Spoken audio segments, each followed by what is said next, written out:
Hello, and welcome to Easy as Pie with Mr. Carpenter. I, of course, am Mr. Carpenter, and this is, lo and behold, the Algebra 1 Regents review. So in this video, ideally, I will be covering either the whole Regents or the multiple choice, depending on how much steam I got. But this is meant to be a resource for you.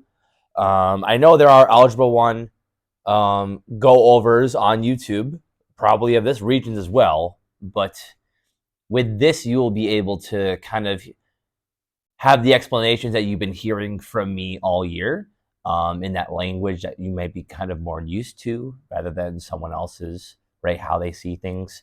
So without further ado, let's start with the multiple choice. As in a bit of an addendum, I'm going to put kind of real or intended methods of solution in red, and I'm going to put kind of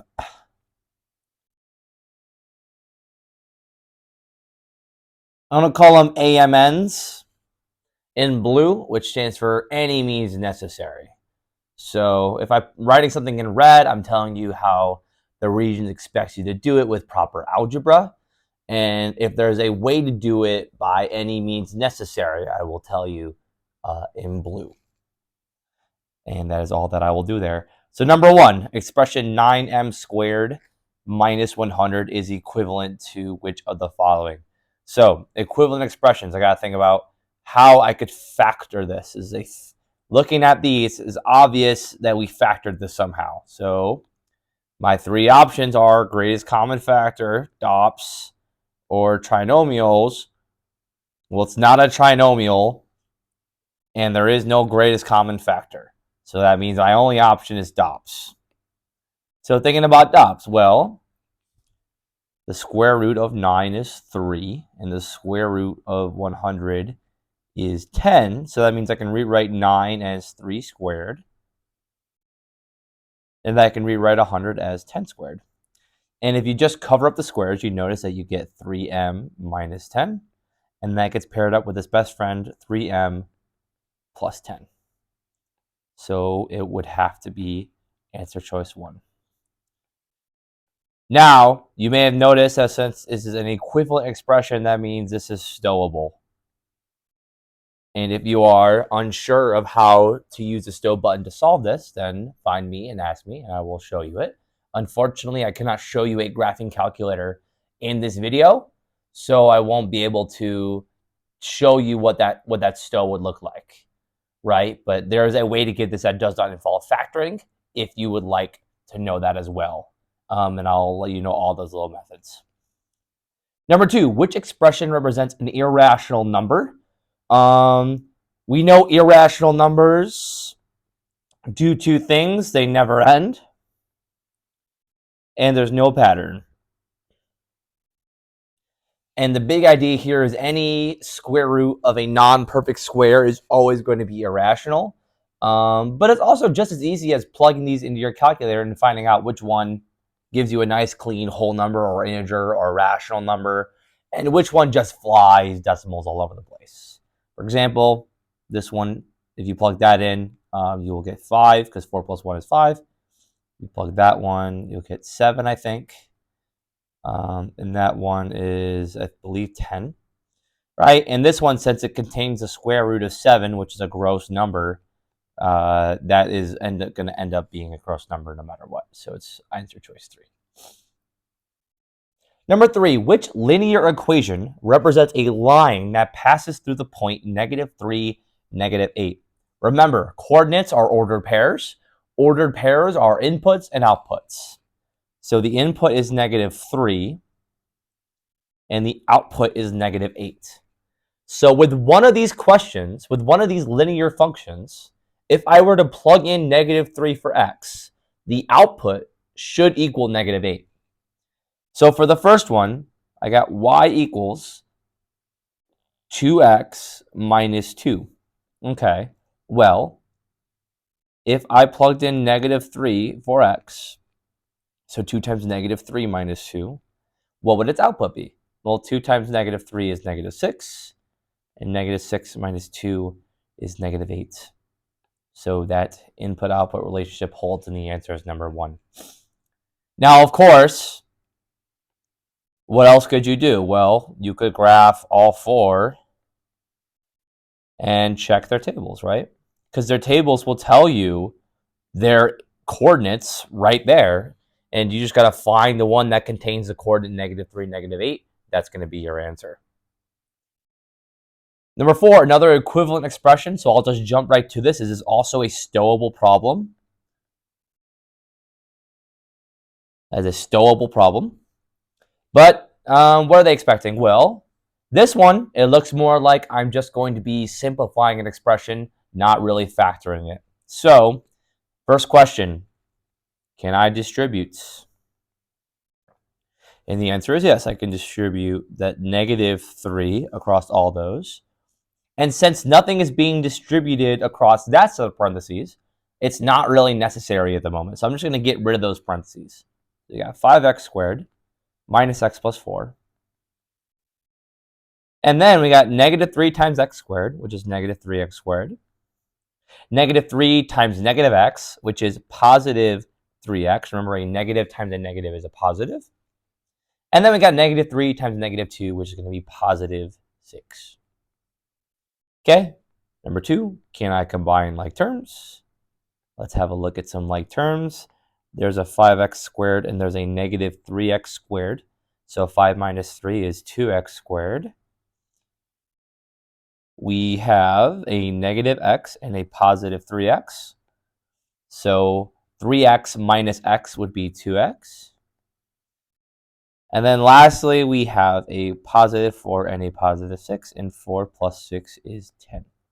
So the answer would be number 2, 2x squared plus 2x plus 10. Moving on to 5, the 24th term of this sequence. If you go to your reference table, right? If you go to your reference table, you'll find this arithmetic sequence formula, where it is, I can find any term by taking the first term and adding the common difference n minus 1 times. Right? And I recognize this is arithmetic because the pattern is addition or subtraction. In this case, I'm subtracting 6 every time. -5 minus 6, -11. -11 minus 6, -17. Right? So there is some kind of common difference, which is -6. And my first term is -5. And since I want the 24th term, I will just plug in 24 for n. So if I want the 24th term, I will start at -5, and I will subtract 6, 24 minus 1 times. Oop, I jumped. And Mr. Carpenter is going to go grab a calculator, because we do not remember that in our head. -5 minus 6 times 24 minus 1. You do that and you get -143, which tells me the answer is 2. Now, sequences, right? You could just add -6 and keep track, right? So that's the first term, that's the second term, that's the third term, that's the fourth term. So we had -23 minus 6, so we had -29. Then that's the fifth term, and the sixth term is -35. And you could go out all the way, find out all the terms. 24 terms, that's a little bit of time, but 3 hours is a lot of hours. So you have that as a method. Number 6, completing the square, our arch nemesis of Algebra 1. So they want us to complete the square in a way that will solve the equation, it looks like. So that means the C term needs to move over here, right? The C term moves over, and that allows us to do our completing the square equation solving stuff. So opposite of adding 77 is subtracting 77. So we got x squared minus 18x equals negative 77. And now it's time to complete the square. My b value is negative 18, and my magic number formula is b over 2 squared. So we will, oh, and I'm using blue, and I should be using red. So we got b over 2 squared, which is negative 18 over 2 squared, which is negative 9 squared, which is going to be positive 81. Remember, when we're raising numbers to exponents in the calculator, we always encase them in parentheses. Always, always, always. So now that I know this magic number, I'm going to take that and add it to both sides of the equation to preserve equality. So we got x squared minus 18x. I'm going to add that 81. And then over at negative 77, I will also add 81. Why did we do this? Because this will always factor to a perfect square trinomial, right? What number multiplies by itself to get 81 and adds by itself to get negative 18? It would have to be negative 9, right? Because you'll notice if you just take the b value and cut it in half, you'll find that number a lot faster. So that factors to x minus 9 times x minus 9, right? Negative 9 minus 9, negative 18. And negative 9 times negative 9 is positive 81. Of course, we know this as an x minus 9 squared because it's multiplying by itself. And then over here, we have negative 77 plus 81, which is positive 4. And that looks exactly like what I see over at number 1. So that's going to be my answer. I really failed to see a way that you can figure this out other by completing the square.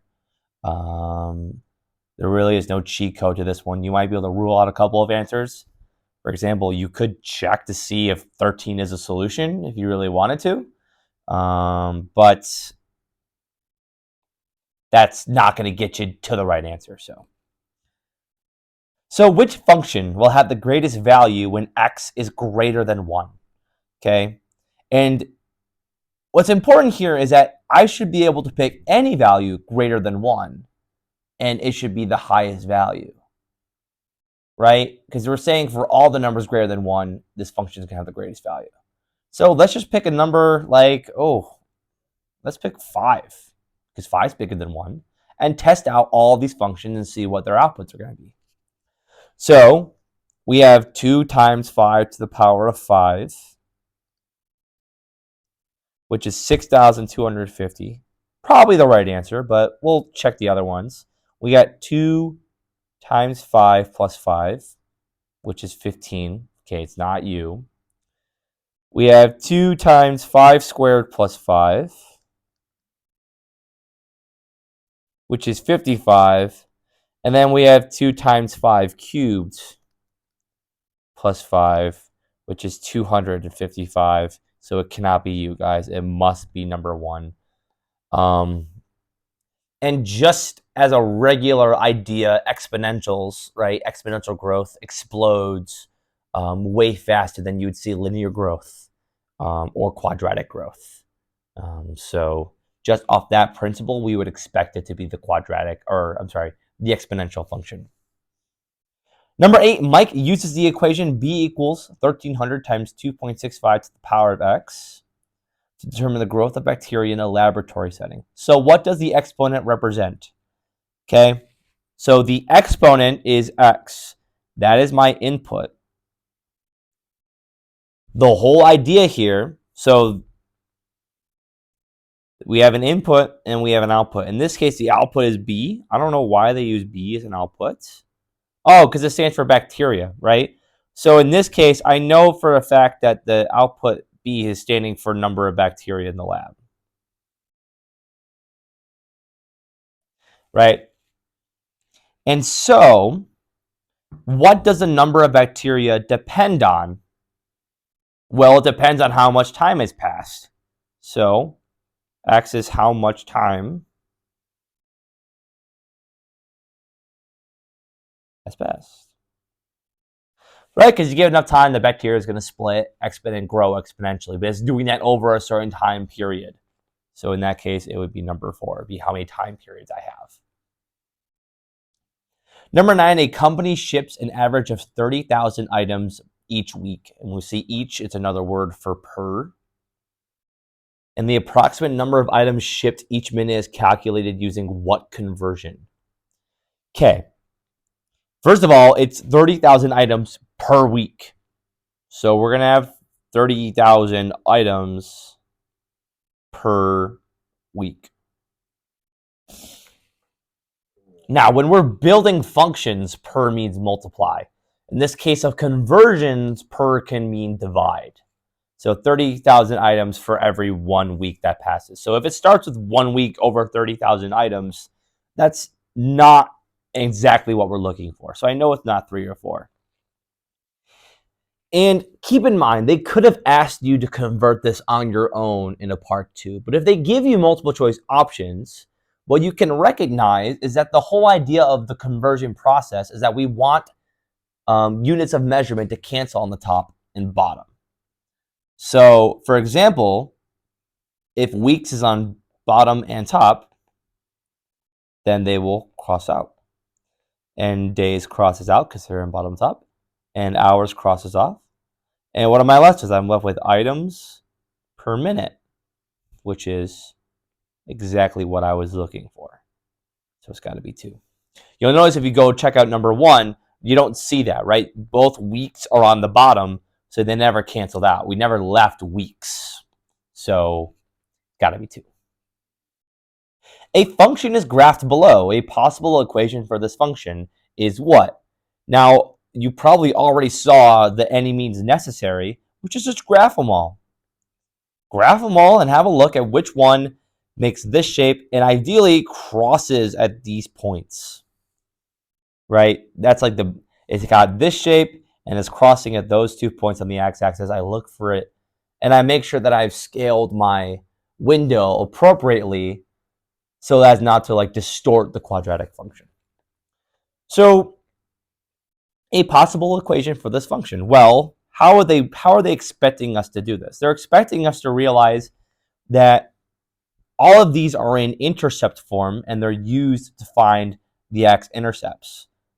For example, in x plus 2, x minus 3, if I want to know what inputs will cause it to be equal to 0, which is exactly what x-intercepts are, well, what number plus 2 is equal to 0?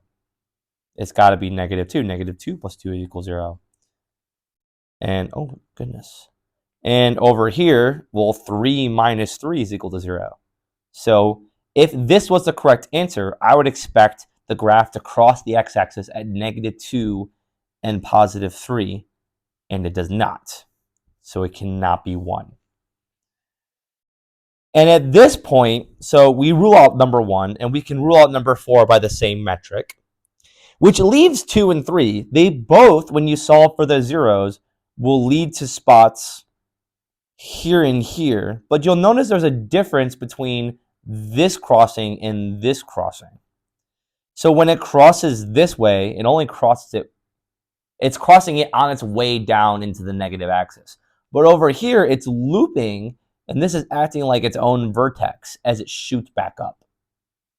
And what that indicates is that this 0 specifically is being squared in the function. So the x minus 2 portion is being squared, and that would be 3. And of course, you can test this out just by graphing it and looking. If g of x equals negative x squared minus x plus 5, then what is g of 4? Negative 4, okay. This is function notation. All it's asking for me is to find the output when the input is negative 4. So I must plug negative 4 in for x. So g of negative 4 will just be, and this is where a lot of people are going to mess this up. They are going to say it's negative 4 squared. Okay, and they committed 2 errors here. First of all, if we're raising numbers to exponents, we put them in parentheses, always. And secondly, it's negative x squared. So it is negative, and then I see an x, so I plug in a negative 4, and then I square. Minus negative 4 plus 5. Okay? Now, if you want to avoid that, it is stowable. It's the same idea. You have to understand you're plugging the negative 4 for x. But by stowing it, the calculator will take care of all of the double negatives and whatnot for you.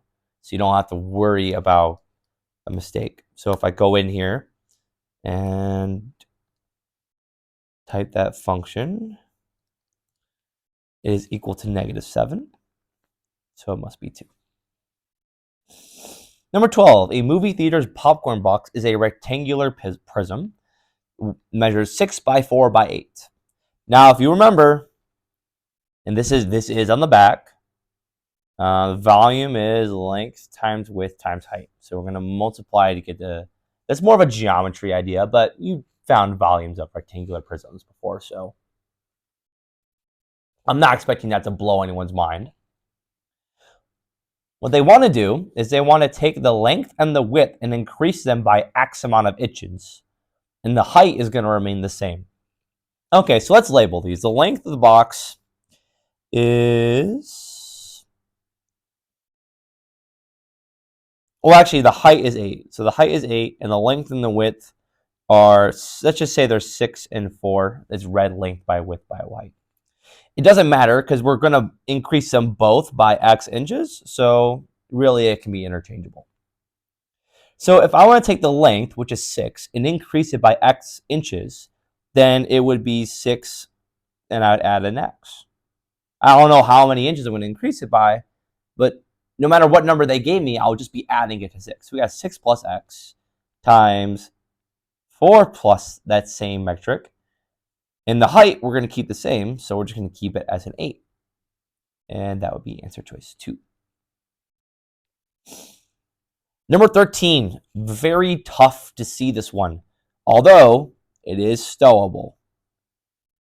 It is stowable because we have an equivalent expression. But what's the idea here? Well, if you'll remember, if I gave you something like x squared times x to the 5th, you would hopefully recognize as the product rule, and you can write it as x to the power of 2 plus 5. What they're asking you is to see if you can see this in a way where you can go backwards, right? So I have 300 times 4 to the power of x plus 3. Okay, well, how did I get to 4 to the power of x plus 3? Where could I have been? Well, I could have been at 300 times 4 to the power of x times 4 to the power of 3. And this right here would turn into exactly that. I keep the base and add the exponents. So going in reverse, I see where I could have been, which leads me to say that it's got to be answer choice 1. 14 is an inequality. Ashley only has 7 quarters and some dimes. She needs at least $3 to pay for lunch. Pause. At least.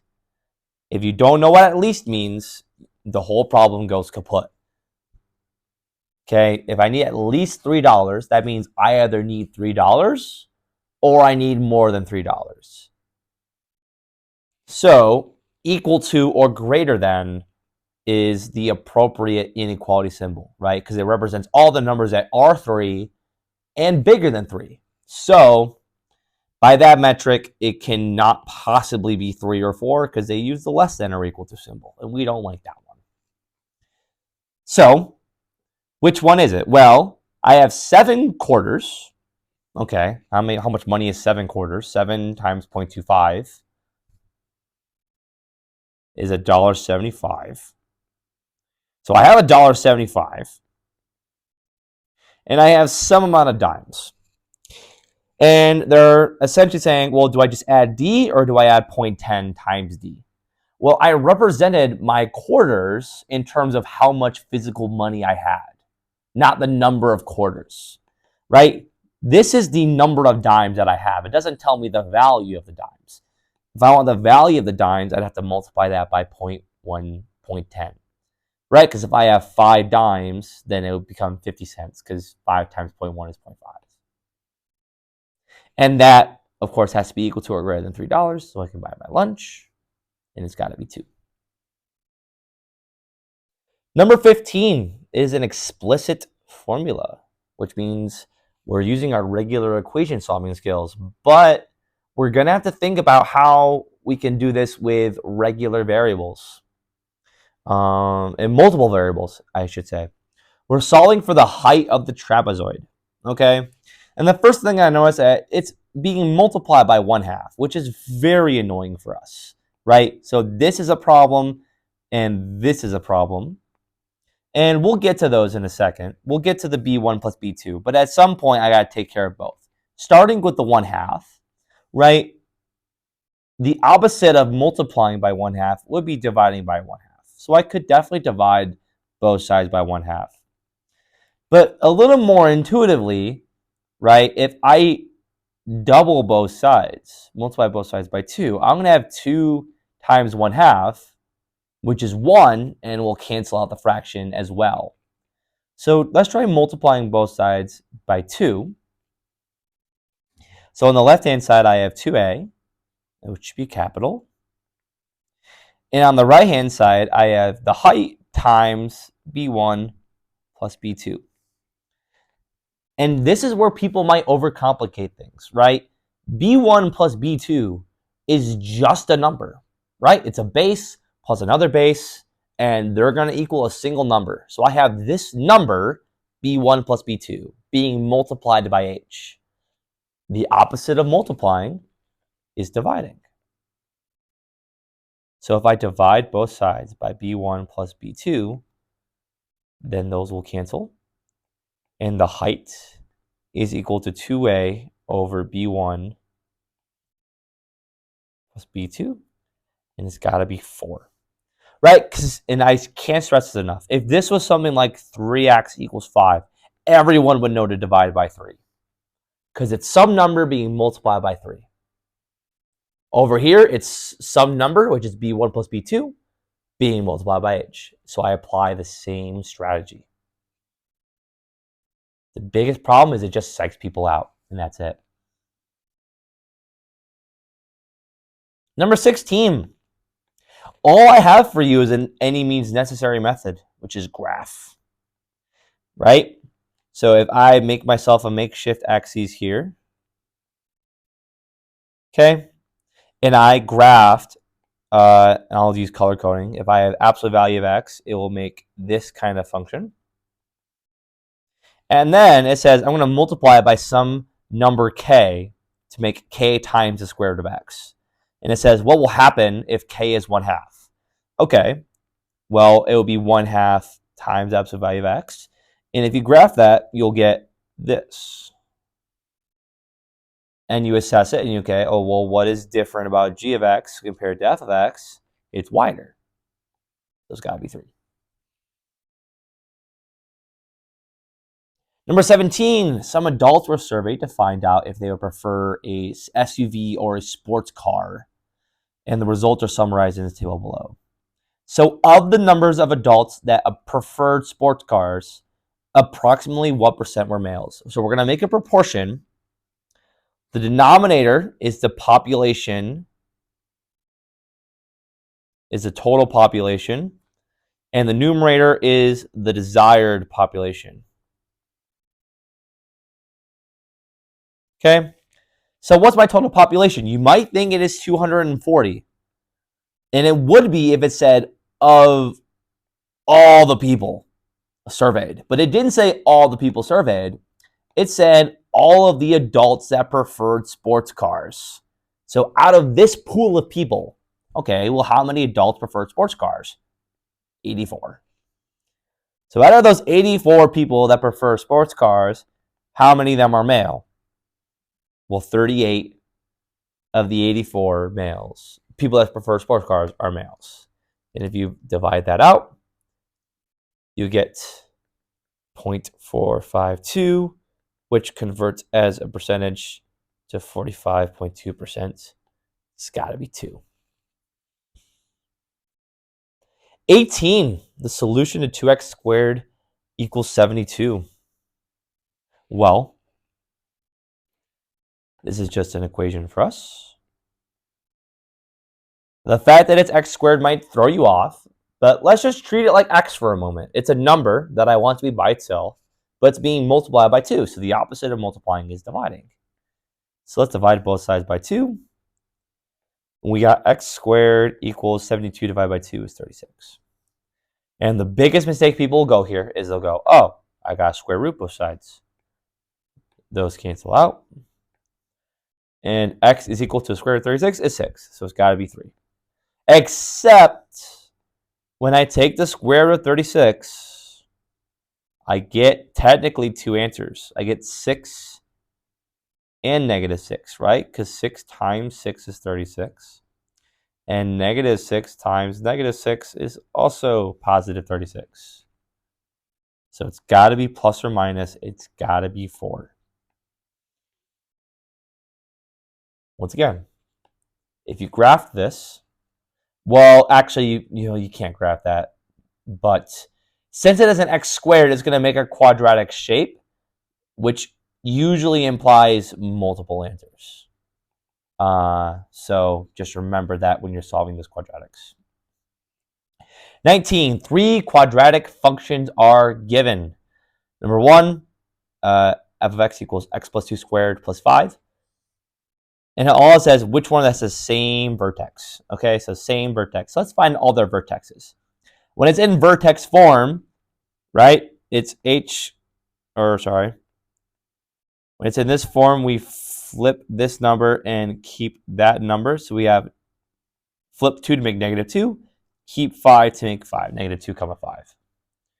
Jumping down to number 3, right, the vertex on a graph is either the top of the mountain or the bottom of the valley. So this coordinate is definitely the top of the mountain, and that coordinate is negative 2, 5. So I know that 1 and 3 are the same. So it can't be 1 or 2. It's either all 3 of them or just 1 and 3, using that process of elimination. So with number 2, this is the toughest one to look at because it's really tough to find out what the vertex is, right? If it was negative 2, 5, then I wouldn't also expect to see negative 1, 5, right? If I were to draw this out, right, that's kind of like these 2 points right here. They're both at the output 5, right? There's 5, so they're at negative 2, 5 and negative 1, 5. And it implies there's some hidden vertex in the dead center of those 2 coordinates. So using that, we can say this vertex is not negative 2, 5. And that means it's got to be 3. Got to be 1 and 3 only. 4 more. The domain of the function. If you graph this function, you will get something along the lines of that shape. I don't even know. Actually, since its intercept is negative 12, it'll probably look more like that, maybe. Okay, domain is a set of all possible inputs. Range is a set of all possible outputs. So we think of domain, set of all possible inputs, which means which inputs are x. So how far left and right? So how far to the left does it go? Well, this arrow is going to keep going forever in the left direction. So it's going all the way to negative infinity. And this arrow is going to go all the way to the positive infinity. Right? And this should make sense intuitively. Right? Is there any number that you could input here that would give you like a problem? Right? No. All numbers you can input, you can square any number, you can add any number, you can always subtract 12. You're going to get some kind of reasonable output. So all the numbers make sense for the domain here. There's got to be 2. Number 21, we're going to skip because it involves recursive sequences, which are no longer in the curriculum. So, yep. Number 22, the solution to the inequality. You might not like fractions. That's okay. They're not scary. The idea of solving the equation is going to be the same. Okay? And I am going to say one thing. If it says if my solutions are x and then some inequality and then a number, I'm going to try and move my x over to the side where it's supposed to be to avoid misreading an inequality symbol. So in this case, if I got 4 minus 2/5 x is equal to or greater than 1/3 x plus 15, right? I could either move u over here or u over there. I'm going to choose to move the 1/3 over. So I have positive 1/3 x, so I'm going to subtract 1/3 x from both sides. And then we got 4. And then I got to do negative 2/5 minus 1/3. Thankfully for me, I have a TI-84 graphing calculator that does all my calculations for me. It's negative 11 over 15. So we have 4 minus 11 over 15x is equal to or greater than 15. Okay, I want this x by itself. There's a 4 in the way. That's annoying. Let's subtract 4 from both sides. We got negative 11 over 15x is equal to or greater than 11. And yeah, I want x to be by itself, but it's being multiplied by negative 11 over 15. So the opposite of that is dividing by negative 11 over 15. So let's cross those out. And x, and this is the whole problem falls apart if you don't remember this. We divided by a negative number, so we must flip the inequality symbol. Small thing, big difference. And then I go on my calculator, we got 11 over negative 11 over 15, which is kind of annoying to type out, but it's not like undoable. And you get negative 15. So it's got to be 3.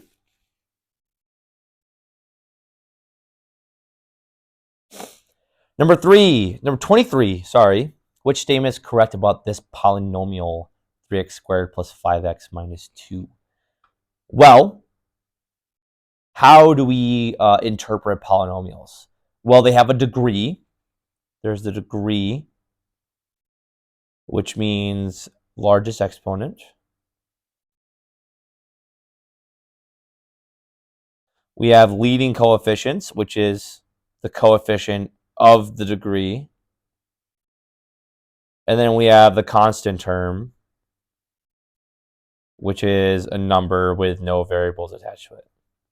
Number, no variables.